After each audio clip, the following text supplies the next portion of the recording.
अस्ता गांव का वो डरावना मंजर, जब 12 लोगों को एक खूंखार महिला डाकू ने गोली मार दी और फिर बाद में उस गांव में आग लगा दी, जिसमें एक मां और उसका 5 साल का मासूम बच्चा जलकर मर गया। फिर सालों बाद एक जसमुतीत गवाह और उसके साथी की आंखें फोड़ दी गई। दोस्तों, उस खूंखार महिला डाकू का नाम था कुसुमा नाइन। कुसुमा नाइन 20 साल से जेल की सजा काट रही थी। अभी बीते दिनों में उनकी मृत्यु हो गई। जब उनका निधन हुआ, ये निधन की खबर जब आस्था गांव के लोगों को पता चली तो उन्होंने इस दिन को त्योहार की तरह इस दिन को मनाया और एक दूसरे को मिठाई खिलाई, जैसे मानो उनके लिए ये दिन कोई त्योहार रहा हो जिस दिन कुसुमा नाइन की मृत्यु हुई। तो आइए जानते हैं उस खूंखार महिला के बारे में, इसने कैसे आतंक मचाया, लोग इससे इतना क्यों डरते थे। नमस्कार दोस्तों, सत श्री अकाल, आदाब। मेरा नाम है जय कुमार। मैं स्वागत करता हूं आप सबका अपने चैनल सदगुप्त जानकारी में। दोस्तों, ऐसा नहीं है कि कुसुमा नाइन ने गरीबी के कारण हथियार उठा लिया जिससे वह डाकू बन गई, बल्कि उसे डाकू बनाने में उसके प्रेमी का हाथ था। जी हाँ, आइए जानते हैं उसके प्रेमी के बारे में, वो कैसे डाकू बनी। दोस्तों, 1964 में जलौन के टिकरी गांव में जो है कुसुमा नाइन का जन्म हुआ था। उनके जो पिता थे वो एक प्रधान थे और सरकारी राशन की उनकी एक दुकान थी। उस समय का जो दौर था, भले ही देश आजाद हो चुका था, लेकिन जो मुखिया या सरपंच होता था गांव का, वो किसी राजा या महाराजा से कम नहीं होता था, क्योंकि सारे फैसले जो तब अदालत में अधिकतर फैसले नहीं जाते थे, ज्यादातर फैसले जो है गांव की पंचायत में निपटा दिए जाते थे। इसलिए जो कुसुमा नाइन है वो गांव के प्रधान की बेटी थी और सरकारी राशन की उनके घर में दुकान भी थी।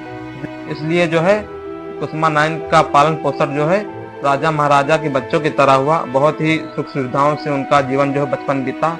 जब वो बड़ी हुई, जो उनके पिताजी हैं कुसुमा नाइन की, उनकी शादी जो है करना चाहते थे किसी बड़े घर में, जिससे उनकी बेटी जो है जीवन भर सुख प्राप्त करती रहे। लेकिन जो कुसुमा नाइन है वो अपने पड़ोस में रहने वाले एक मल्लाह से प्यार कर बैठती हैं और वो कहते हैं ना कि ये इश्क नहीं आसा, हमने तो ये जाना है, एक आग का दरिया है और डूब के जाना है। परिणाम ये हुआ कि जो कुसुमा होती है वो माधव मल्लाह, जो उनका प्रेमी होता है, उसके साथ वो भाग जाती हैं। फिर वो पुलिस की सहायता से कुसुमा के पिताजी उन्हें ढूंढ लेते हैं। फिर बाद में जो कुसुमा की शादी कहीं और कर देते हैं। ये और इसके पीछे ये हो जाता है कि जो माधव मल्लाह होता है कुसुमा का प्रेमी, वो डाकू बन जाता है। फिर जब कुसुमा की शादी हो जाती है तो वो माधव मल्लाह डाकू बनकर जाता है अपने साथियों के साथ और जो कुसुमा को अपहरण कर लेता है। अपहरण करने के बाद पहले वो अपनी गैंग बनाए रहता है जो माधव मल्लाह, फिर उसके बाद वो फूलन देवी की गैंग में चला जाता है। अब फूलन देवी की गैंग में जैसे ही जाता है तो फूलन देवी जो होती हैं वो है जो है कुसुमा नाइन के साथ एक जो है दासी की जैसा व्यवहार करने लगती हैं। कभी उससे पानी भरवाते हैं, सारा काम करवाते हैं, खाना भी बनवाती हैं, उसे प्रताड़ित करने लगती हैं। जो है मन ही मन में कुसुमा नाइन जो है फूलन देवी से बदला लेने को सोच लेती है कि अगर मौका मिला तो उससे बदला जरूर लेगी। उस समय जो फूलन देवी का एक विरोधी गैंग थी जिसका नाम था लाला राम गैंग।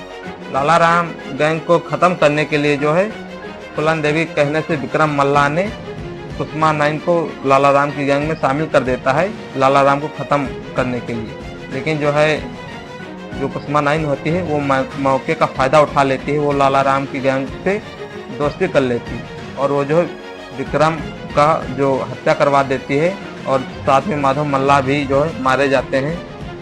जो उनका प्रेमी होता है कुसुमा नाइन का, वो भी मारा जाता है। देखते ही देखते जो है कुसुमा नाइन जो है बिहार के खूंखार डाकू बन जाती है। वैसे तो कहा जाता है कि इंसान को मरने के बाद नरक की सजा भुगतनी पड़ती है। उस जमाने में अगर कोई इंसान जीते जी कुसुमा नाइन के चंगुल में पड़ जाता तो समझ लो उसने जीते जी नरक की सजा भुगतनी, क्योंकि उसकी दी सजा नरक की सजा से भी ही बदतर होती थी। इसलिए लोग कहते थे अगर जीते जी नरक नहीं भोगना तो कुसुमा नाइन के सामने, डाकू के सामने मत जाना, नहीं तो तुम जीते जी नरक देख लोगे। कुसुमा और उसकी गैंग ने एक अस्ता गांव में एक नरसंहार का जन्म दिया।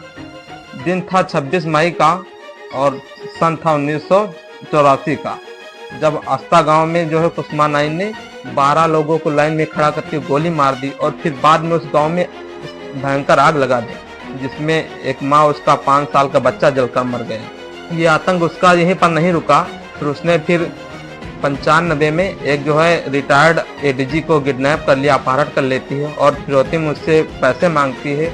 जब उसके जो है सहमित्र एडीजी के जो सहमित्र होते हैं पैसे नहीं देते हैं परिवार वाले, तो भी वो डीजी को मारकर नहर में फेंक देती है।